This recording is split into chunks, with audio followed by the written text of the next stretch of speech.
Welcome to Pagan Coffee Talk. Here are your hosts, Lady Alba and Lord Night. So spiritual names. Spiritual names, man. So, I guess, do you want to start by talking about our version of this and the traditional, or do we want to talk about the more new school? Well, let's talk about our first, and Okay. we can evolve along the way. Okay. So, I think, for us, the choosing of a spiritual name has a number of very important uses and applications. And on one hand, it is the delineation between the mundane and the spiritual. Right. It is part of anonymity and part of keeping our spiritual lives separate. Right.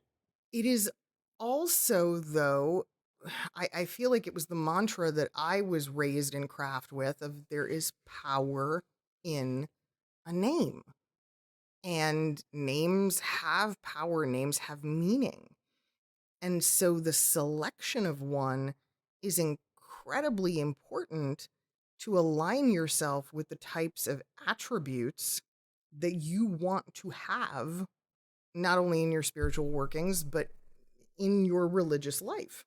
Well, now, when you're doing that, you also have to keep in mind the negatives that come along with those. Absolutely. So, again, we have a problem in craft. People don't want to look at always the negatives. well, so in our tradition, when an initiate is Well, hold on. Let me try this from a different point of view. okay.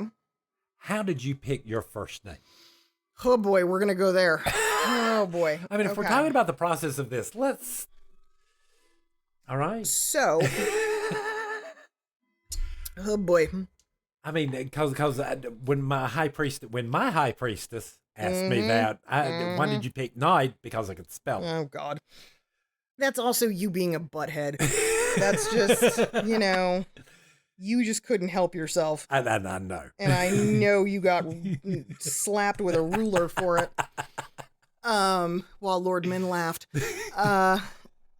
It is okay. So for me, I was a somewhat odd situation because my given name is also readily and frequently shortened. Right. So much so that people only call me typically by the nickname or the Right. shortened version. And my birth name has a tremendous amount of spiritual association and connotation. And baggage. And baggage, for sure. And I know what it meant for my parents when they chose the name for me.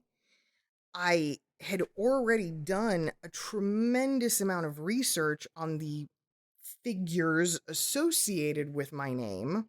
And so I wanted to take my birth name as my first spiritual name at first degree. Now, this was very unorthodox. Yes. So I was put through the 7 circles of hell. It was not the 7 circles of hell. It was close. There were at least It was only 3. the first 2. Okay, fine. And so at Life Temple, we require all initiates to write a name paper when they are petitioning for their first degree, and they are selecting their spiritual name. And so now I've seen over the years, I've seen name papers that are a paragraph long. I've seen name papers that are 10 pages long. Mine was a college thesis along with illustrations and annotations. It was ridiculous. It had a bibliography, the whole 9. Because I had to prove without a shadow of a doubt that I understood exactly why I was choosing the name, the positives of the name, the spiritual aspects of the name, the negative connotations of the name, the anthropological associations with the name, the mythological. I had to even dive into other religions where the name appears. It was incredible. And I think, I don't know, because I wasn't the decision maker or part of them, I think one of the reasons you guys did that to me is because everybody wanted to know that I wasn't just being lazy and it wasn't a cop-out. Right. Yeah. To a certain extent, yeah. Yeah. And I wasn't. I mean, I was very serious about wanting to do that. However, what also became apparent was that, yes, my full name was going to be used almost exclusively then moving forward Mm-hmm. in craft settings, whereas the nickname would be used everywhere else. And it was a tremendous amount of research. It was a tremendous, I mean, I had to go so far down the rabbit hole that, I mean, it was beyond meditating. I mean, I was having lucid dreams in relation to the name, and again, its association. So I'm named after one of the archangels. So, I mean, that should give you guys some indication right there. It was pretty flippin' intense. Again, because our custom and our tradition is we typically do not like people to take on certain names. Yes. So there's another aspect of it. So, and this is going to bring us into the modern and what's going on today. It is somewhat taboo in the traditional churches, traditional craft, to take on the name of a deity or a Merlin figure. Yeah, a worshipped figure. And it's taboo because of how much power, again, exists with the name and the responsibility that it comes with. I mean, come on. Lord Merlins are few and far between. Yes. Real extremely. Lord Merlins are very few and far between. But now, and here's how I've always looked at it too. Have you ever met a dog named Thor? Loki, Thor. Or a cat named Isis?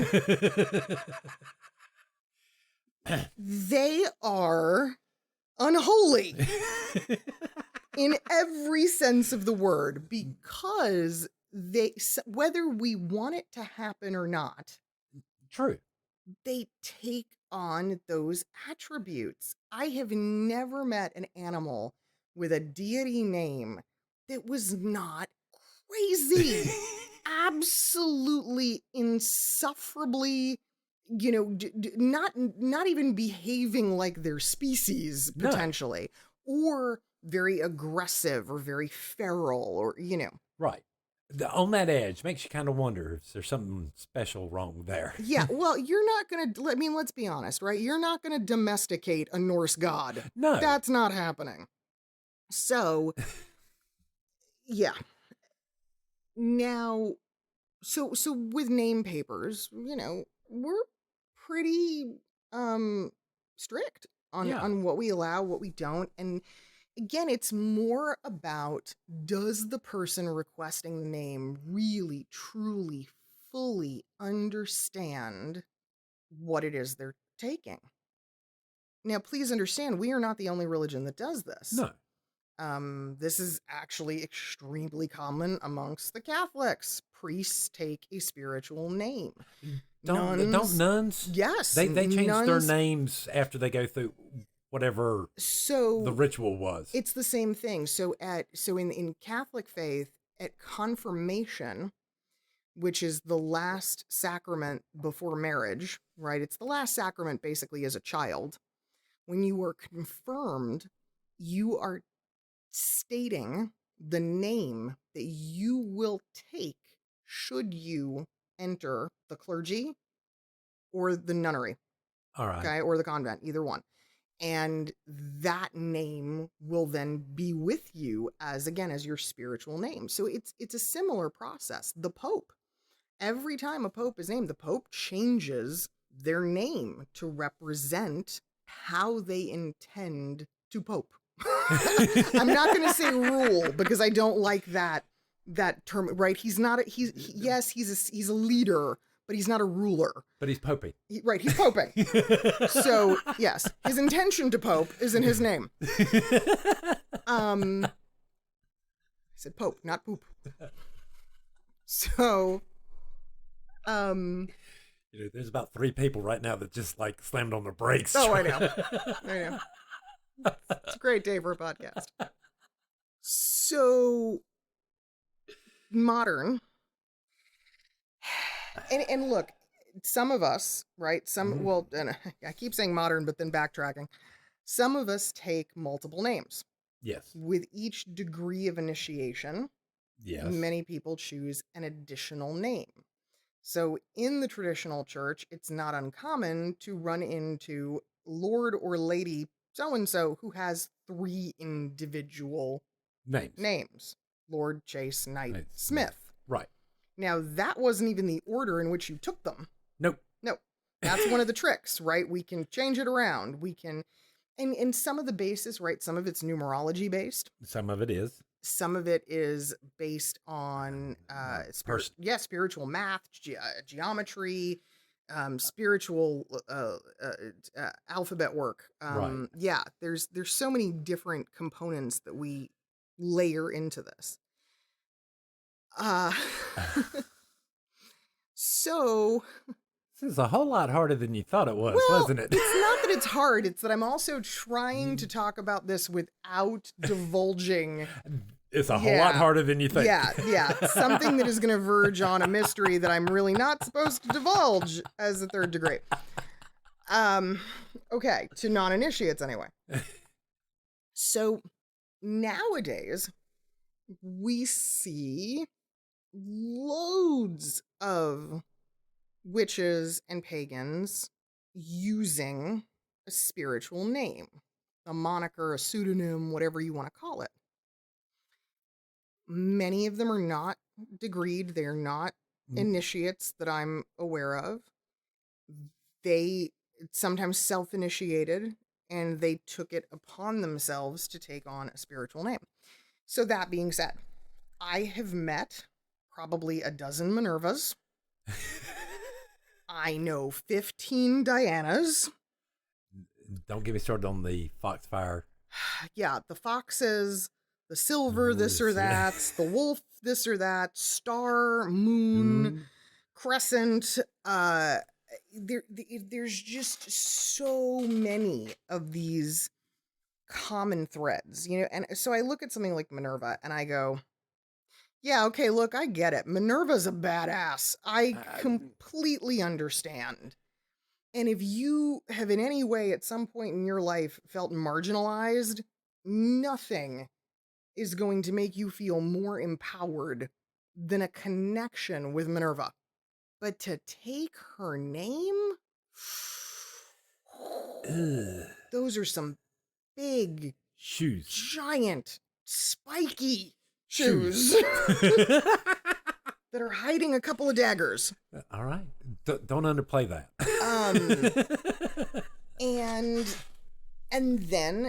And sometimes I see it happen, I think, unknowingly, where, so for instance, I've met a few Minervas who are very standoffish, very difficult to connect with, very guarded. And I believe this is a direct attribute from the name. I think that is when you take on a warrior type, because Minerva was not, fun and cuddly. This is not Aphrodite we're talking about. Fun and cuddle? Yeah. Are any of our goddesses fun and cuddle? There's a few. There's a couple that are a little cuddlier than others, but, that's not this. No. And, and of course now with modern everything, the men are everybody's Viking. There's I'm sorry. This is the only reason I hate Thor ever came out. The whole Viking shows and stuff. No, it's just too much of a fad. Well, I don't think it's a fad. I think it's going to stick around. It's a double-edged sword, right? On one hand, it did us a lot of good because it led people to go, okay, so this is a Marvel character, but it's also part of a mythology. So who is this? And people read, they researched, Well, you see, but I see a lot of people that aren't reading or researching. For sure. They're just accepting that the Loki from the Marvel movies is the same Loki from the actual Ooh, myths. That's scary. Do you see what I'm saying? Yeah. Here's where we're having a problem. Yeah, I can Everybody see was that. wanting to believe that these Viking shows and period shows, except why, yes, are somewhat correct, they're not completely. Yeah. There's always, always, always, especially when it comes to pop culture, going to be some artistic licensing and some tweaking there. yeah, definitely. But it still comes down to, how do you want to be perceived? How do you want to be known? Now, these people that have problems with these names, Mm. is this because they've never been taught how to become these names? I think it's D- because did the you see what I'm name saying? overtook them. I understand that. Mm-hmm. I think the names are sometimes the names It's a little bit too. almost like a hijacking at that point. The name took on a life of its own. Right. And they didn't, and I think a lot of people didn't realize the expectations of people going around calling you that name and suddenly expect you to act that way. Correct. I mean, and look, here's the other thing. Again, it's what we had talked about, the negatives. There are no Lord Hitlers running around, No. obviously. There's no Neros running around. There's no, because these names automatically strike so much ick in modern society that, yeah, no one wants that. But Well, I don't see anybody picking the name Jeffrey Dahmer. no, Adolf, again, same thing. Same thing. It's not, it's not commonplace, but it's because in that instance, they're so obsessed with the negative. They're so obsessed with the connotation. But then on this other stuff, they only want to look at the good. Right. They only want to look at, Minerva the wise, who was represented as the owl. Well, yeah, that's beautiful. But you're forgetting how in the world she became that wise. Right. There's so much more to it. There's also something to be said. Here's a great example. We know a Lord Peregrine. Mm-hmm. And I was having a conversation with a priestess elder of mine.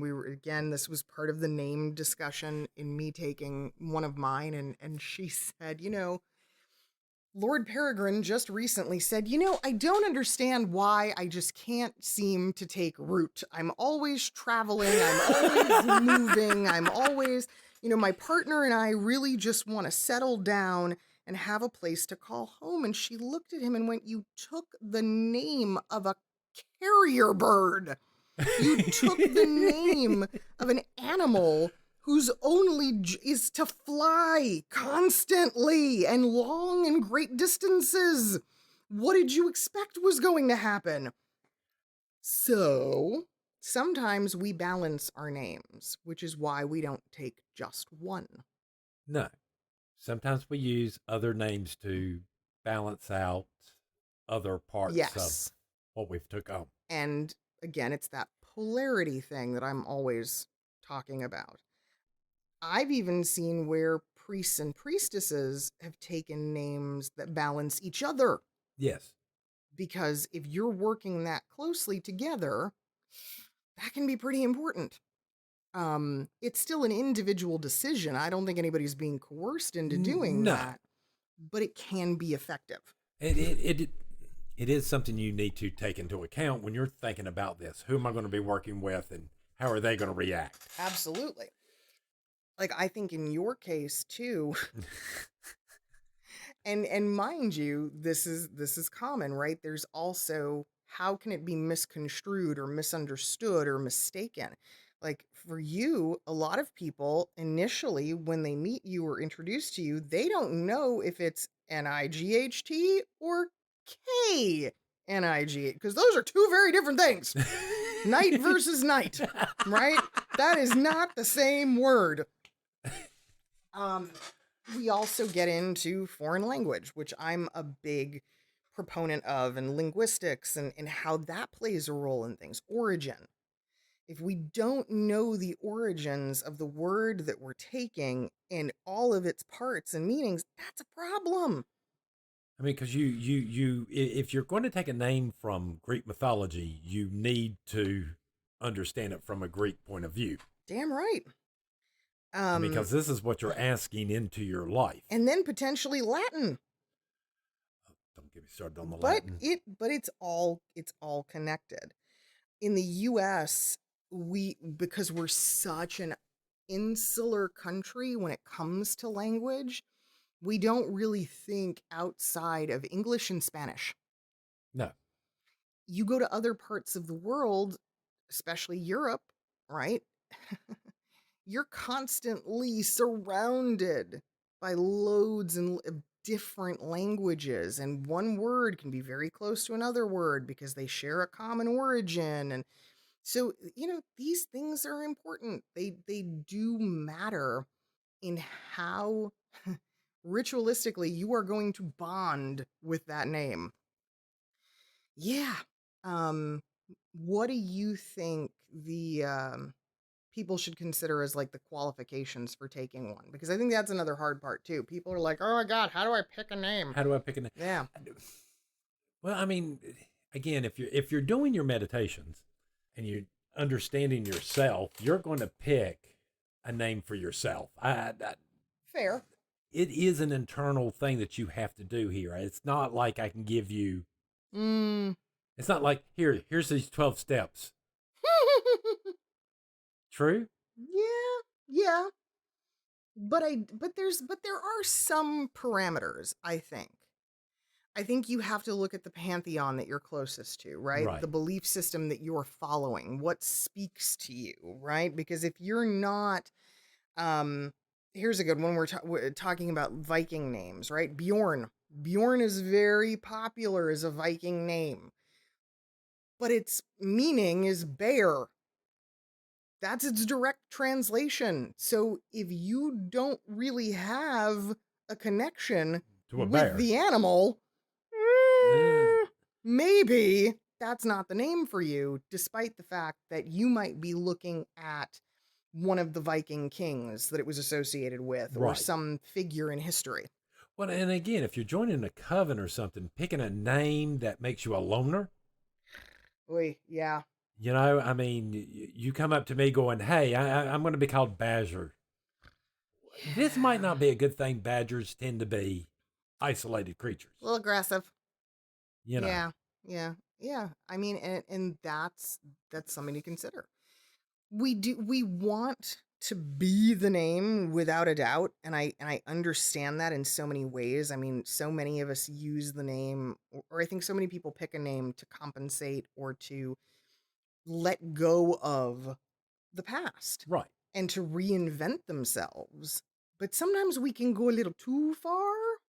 True. Yeah, and you've really got to kind of take a step back and go, it's like buying a Prius or buying, some big giant monster truck that's going to make people go, oh, he's compensating. Yeah, I mean, like, they're both going to get you where you want to go.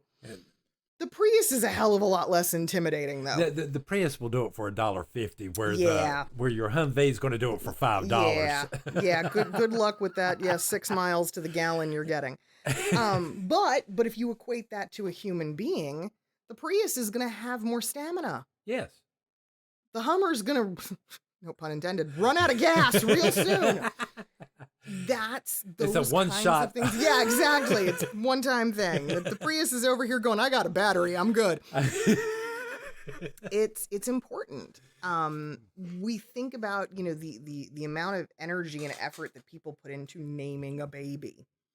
It's the same thing. You are gifting that child with a name. Yeah, with attributes of the name, with things that you want to see for them. I mean, that name becomes their personality. It becomes that person. Oh, when absolutely. You're naming a baby, this is literally what we're doing. Absolutely. And there's no two ways about it. My husband's name was James, and there was no Jimmy, no Jim, right? He was James. He didn't shorten it. He hated that. Now, I used to joke. I used to call him King James because let me tell you something. He took on that air. Well, think about it this way. How many Eugenes do you know? that is not some nerdy little guy, Mm-hmm. Yeah. doing some type of accounting No, or something. Sure. Yeah. So Yeah. there's now, are there people that don't always fit the mold? Yes, Of course. But like I have a close friend whose name I've always known him as Rick. Okay, that's what he goes by. He calls himself Rick. The other day we got onto a Zoom meeting and Google automatically put his name in as Richard. And I went, who the hell is Richard? And he goes, yeah. And I said, you are in no way, shape, or form a Richard. He goes, I know. That's why I go by Rick. Now, we're discussing this. I do have a question for you, something to think about. Mm. All right. What about those people, again, who have certain names? Yeah.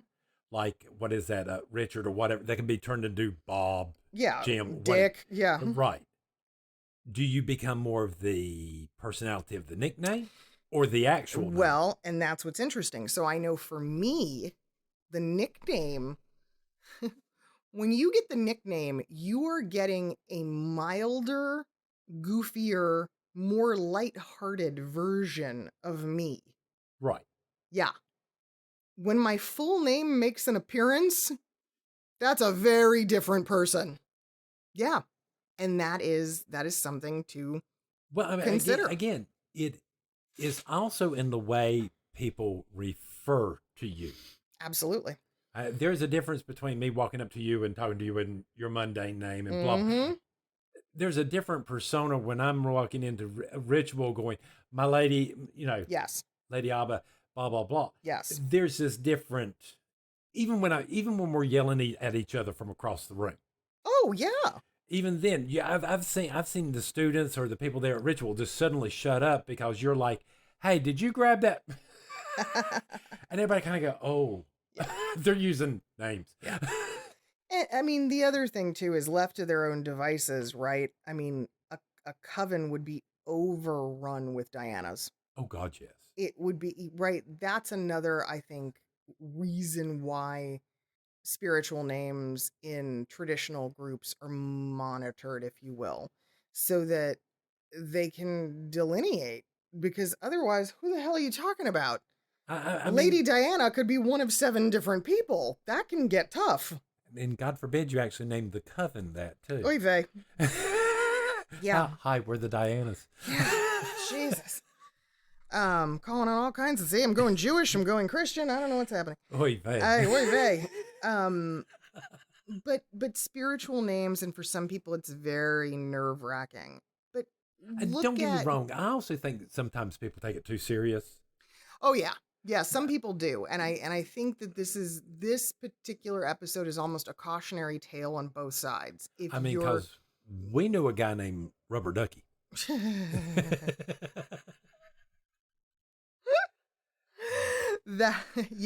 Him, and we always had an imaginary Lady Green Beans when I was in classes, because the point was that when Lady Green Beans walked into the room and was introduced as Lady Green Beans, that's what you called her. You didn't question it. She was Lady Green Beans.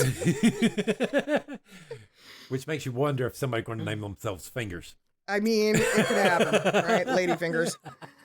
But I think that if you are already if you've already taken a name in a non-traditional sense, then really take the extra time to think about it, to dissect it, to go back and do some of this research and ask yourself, is it really befitting of you? Is it really who you want to be spiritually? Because that may change. The other piece is, if you're struggling to find a name or to choose one, what are your hobbies? What are your interests? What pantheon do you lean towards? What's your favorite color? Yeah. It's strange how some of these names come about. There's so much inspiration. What's your favorite place in nature?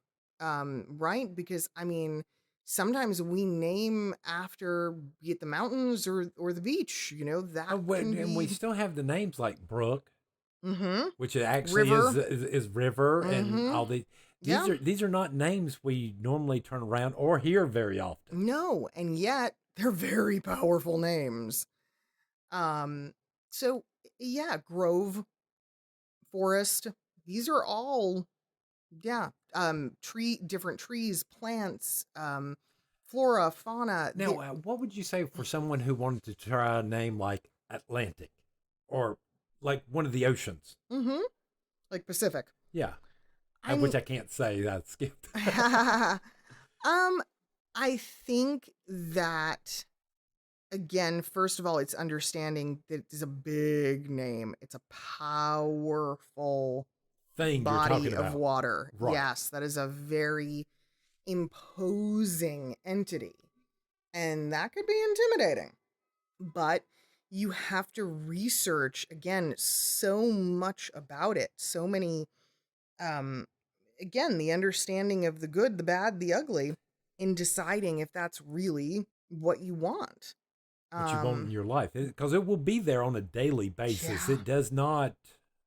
It's not just for ritual. No, and emotionally, I think is where we see the biggest changes in people when they Right. take on a name. I have seen people after initiation who are just so emotionally overwhelmed. They're crying all the time. They're weepy. Their name is associated with water in some way. Surprise, surprise. Or the opposite, where you can have somebody who becomes very stern, very logical, a little bit too rigid. Earth. Right. Then you have the people who get angry and their temper starts flaring. You got a little bit too much of that fire. Too much fire. So yeah, my favorite by far are the air names, and those people become space cadets and they're walking into walls and tripping on their own feet, and we're going, yeah, okay, let's just get you settled. You thought this was a good idea. We went ahead and approved it just to let's get you grounded. Mm-hmm. Yeah, but it is extremely personal, and while I think we're being a little hard on the people who are taking the very common names. Right. Look, if that's really genuinely, wholeheartedly what you identify with, fine, go for it. But just know there is a whole big wide world of names and words to choose from. Sometimes I will recommend to people, pick something, you love, and they will say to me, for instance, okay, owl, the bird. Love owls. Great. Go look up the word owl in 15 different languages. Find something you like. Yeah. See which one speaks to you. Or look up the Latin genus of a specific type of owl. And maybe that'll be where it lies. So that's the bit of creativity you have to, introduce. And don't get me wrong, going around and like trying to use the name for a little while might actually help too. So. Oh yeah. So okay.